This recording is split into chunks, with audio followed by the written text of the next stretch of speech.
મિત્રો, શું તમે ક્યારેય કાચા ભાતમાં ટમેટા પીસી અને નાખી જોયા છે? અને જો ના, તો ખરેખર ફ્રેન્ડ્સ, ખૂબ જ સ્વાદિષ્ટ રેસીપી બને છે. સાંજના સમયે ઝટપટથી કશું ચટપટું બનાવવાનું મન થાય, અથવા તો સાંજના સમયે રસોઈ કરવાનો કંટાળો આવે છે, જમવામાં કશું હળવું બનાવવું છે, આ બધા જ પ્રશ્નોનું સોલ્યુશન આજની રેસીપી છે. તો ચાલો ઝડપથી બનાવવાનું શરૂ કરીએ. તો રેસીપી બનાવવા માટે સૌથી પહેલા અહીંયા મેં બાસમતી ચોખા લઈ લીધા છે. આપણે જે ભાત બનાવવા માટે ઉપયોગમાં લેતા હોઈએ એવા મોટા ચોખા આપણે અહીંયા પસંદ કરીશું. તો એક વાટકી ભરી અને આપણે અહીંયા બાસમતી ચોખા લીધા છે. તમે જો સ્પેશિયલી બાસમતી ચોખા લેવા ન માંગતા હો તો કોઈ પણ ચોખા જો તમારી પાસે અવેલેબલ હોય એનાથી પણ તમે આ રેસીપી બનાવીને તૈયાર કરી શકો છો. ભાતને અહીંયા ધૂળ માટે કાંકરો ન હોય એ રીતે એકદમ ચોખ્ખા કરી અને લઈ લીધા છે. હવે આપણે ભાતને ધોઈ લેવાના છે. તો અહીંયા ખૂબ જાજુ પાણી લઈ અને ભાતને આપણે ઘસીને ધોઈ લઈએ, જેથી એના ઉપરની જે ધૂળ માટી કચરો હોય એ નીકળી જાય. આ રીતે ધોઈને ચોખ્ખા કરી લીધા પછી આપણે એમાં ભાત ડૂબે એટલું પાણી નાખીશું અને એક ડીશ ઢાંકી થોડી વાર માટે સાઈડ પર મૂકી દઈએ. હવે આપણે અહીંયા મીડિયમ સાઇઝના 4 થી 5 ટમેટા લઈશું. એકદમ સરસ પાકી ગયેલા અને લાલ કલરના હોય એવા ટમેટાની આપણે પસંદગી કરીશું, જેથી કરીને રેસીપી ખૂબ સરસ બનીને તૈયાર થશે. કેમ કે ટમેટાનો લાલ કલર આપણી રેસીપીમાં ખૂબ જ સરસ લાગે છે. તો આ ટમેટાને આપણે ધોઈ અને ચોખ્ખા કરી લઈએ. તો મિત્રો, હજી બજારની અંદર ટમેટા સારા આવે છે અને હવે ધીરે ધીરે ટમેટા બજારમાં આવતા ઓછા થઈ જશે અને આવા સરસ જે મળે છે એવા પણ નહીં મળે. તો આજે મને થયું કે ટમેટાની એક સરસ મજાની રેસીપી હું તમારી સાથે શેર કરું, જેથી હજી ટમેટા થોડા સસ્તા છે ત્યાં આપણે બનાવીને તૈયાર કરી શકીએ.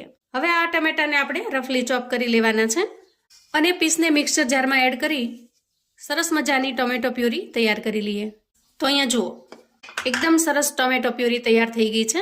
તો અહીંયા આપણે 1 કપ ભાતની સામે 2 કપ ટમેટો પ્યુરી બને એટલા ટમેટા લીધા છે. તો તમે જ્યારે પણ બનાવો ત્યારે એ રીતનું માપ લેશો તો રેસીપી ખૂબ જ સરસ બનીને તૈયાર થશે.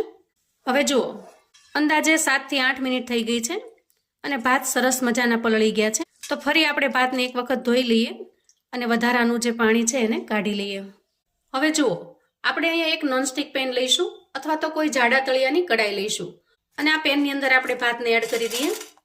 અહીંયા ભાતની અંદર આપણે 1 ચમચી જેટલું ઘી એડ કરીશું. તો તમે અહીંયા તેલનો પણ ઉપયોગ કરી શકો છો. તો આ રીતે ઘી કે તેલ એડ કરવાથી ભાત છે એ તળિયે ચોંટશે પણ નહીં અને ટેસ્ટમાં ખૂબ જ સરસ બનીને તૈયાર થાય છે.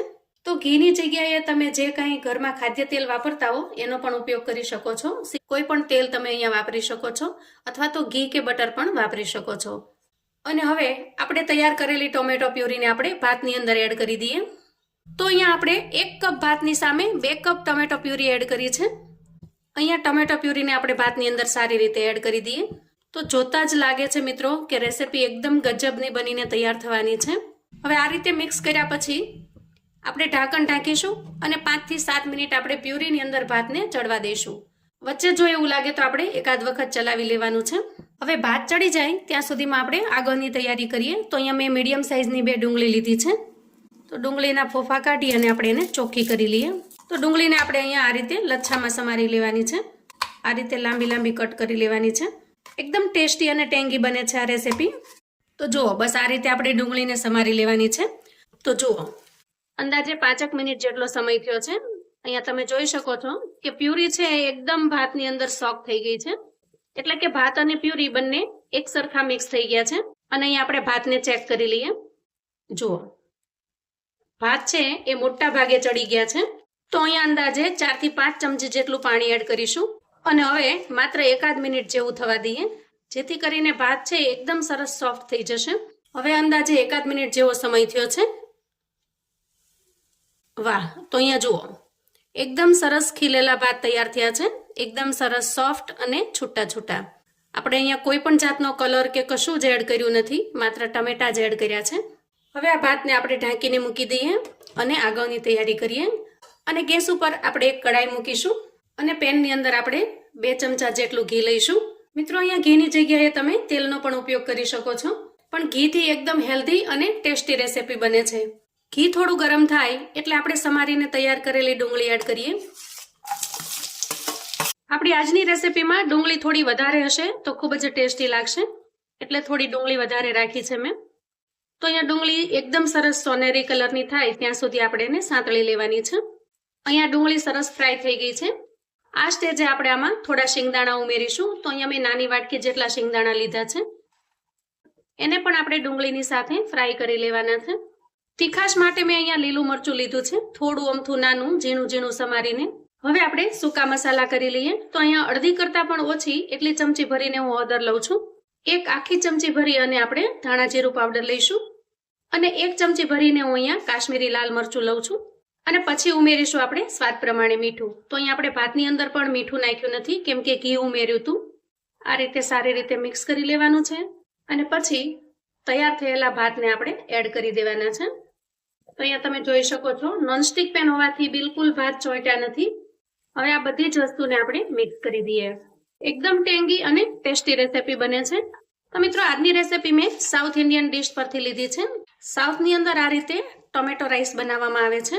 તો ઘણી વખત સાંજના સમયે ઝડપથી કશું બનાવવાનું મન થાય અને કશું ચટપટું અને ટેસ્ટી ખાવાનું મન થાય તો હું આ રીતે બનાવીને તૈયાર કરી લઉં છું. મારા દીકરાની આ એકદમ ફેવરિટ રેસીપી છે અને ઘણી વખત એ કહેતો હોય છે કે મમ્મી તું ટોમેટો રાઈસ બનાવી આપ. હવે આપણે અહીંયા એડ કરીશું સાંભાર મસાલો. તો મિત્રો, સાઉથ ઇન્ડિયન ડિશ હોય અને સાંભાર મસાલો ન આવે એ ન બને. તો અહીંયા આપણા પણ ટોમેટો રાઈસ બનીને તૈયાર થઈ ગયા છે. ઉપર થોડી કોથમીર એડ કરી દઉં છું અને ચાલો હવે આપણે ડિશને સર્વ કરી લઈએ. તો મિત્રો, તૈયાર છે આપણી એકદમ સરસ ગરમા ગરમ ડિશ. આ ટોમેટો રાઈસને તમે મોળા દહીંની સાથે અથવા તો દહીંના રાયતાની સાથે પીરસી શકો છો. એકદમ ટેસ્ટી લાગે છે. આ રેસીપીને તમે બાળકોને લંચ બોક્સમાં કે ટિફિન બોક્સમાં પણ બનાવીને આપી શકો છો, કેમ કે ખૂબ જ હેલ્ધી એવી બનીને તૈયાર થાય છે. તો મિત્રો, આવું અવનવું જાણવા માટે અને મને સપોર્ટ કરવા માટે ચેનલ પર જો તમે નવા છો તો ચેનલને સબસ્ક્રાઇબ કરો. વિડીયો ગમે તો લાઈક અને શેર કરો. તમારા સગા સંબંધી મિત્રોને પણ આ ટોમેટો રાઈસની રેસીપી ચોક્કસથી મોકલી આપજો, જેથી એ લોકો પણ બનાવીને તૈયાર કરી શકે, એન્જોય કરી શકે અને એના પરિવારને પીરસી શકે. કોમેન્ટમાં મને ચોક્કસથી જણાવજો મિત્રો કે આજની આ ટોમેટો રાઈસની રેસીપી તમને કેવી લાગી છે. તો ફરી મળીએ એક નવી અને ટેસ્ટી રેસીપી સાથે. ત્યાં સુધી આવજો મિત્રો.